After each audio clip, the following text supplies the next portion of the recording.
Bonjour, alors Parashat Ki Tavo, texte dans lequel la Torah nous relate une mitzvah au tout début qui se passe en Eretz Israël, en terre d'Israël, qui est la mitzvah des bikurim, c'est-à-dire des prémices. Alors, que dit le texte? Lorsque nous arriverons vers la terre d'Israël, eh bien, nous allons voir des champs, des vergers, nous allons nous investir. Et alors là, que va-t-il se passer?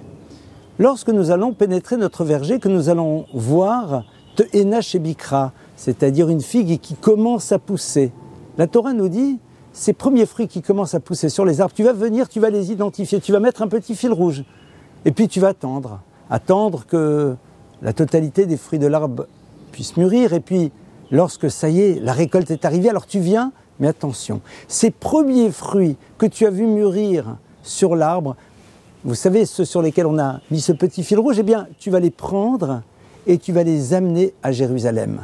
Et donc, la Torah nous relate en effet l'arrivée des bikurim à Jérusalem, exceptionnelle, c'était merveilleux.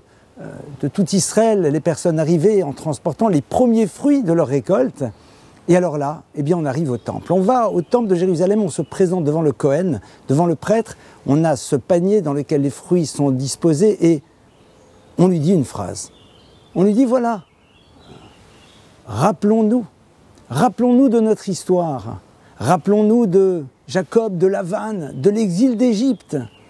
Et puis, de notre arrivée sur la terre. Alors c'est très curieux parce que, d'abord, le Kohen, le prêtre, lui aussi connaît cette histoire. C'est notre histoire à nous, le peuple juif. Alors, pourquoi chacun a-t-il besoin de dire au Kohen, Arami Oved Avi, rappelons-nous que Lavan, le beau-père de Jacob, voulait le faire disparaître, et puis par la suite, ce sont les Égyptiens, et puis par la suite, la sortie d'Égypte et la terre d'Israël.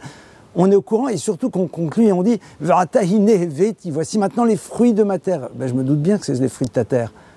Au fond, ici, la Torah est en train de nous apprendre quelque chose de fondamental, qui est la notion de hakarat hatov, de la reconnaissance.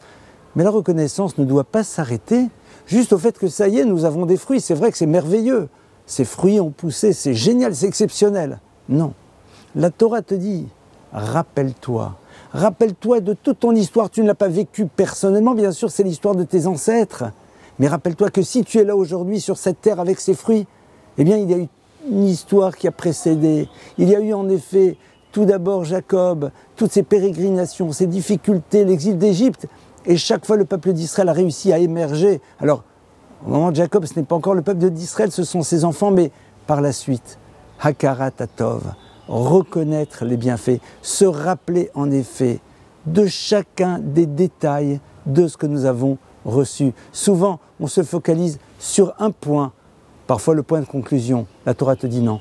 Rappelle-toi de tout le processus qui t'a permis d'être là et exprime ta reconnaissance. Sachons le faire, non pas juste au temple de Jérusalem avec les bikurim, mais dans notre quotidien, les uns avec les autres. Shabbat Shalom.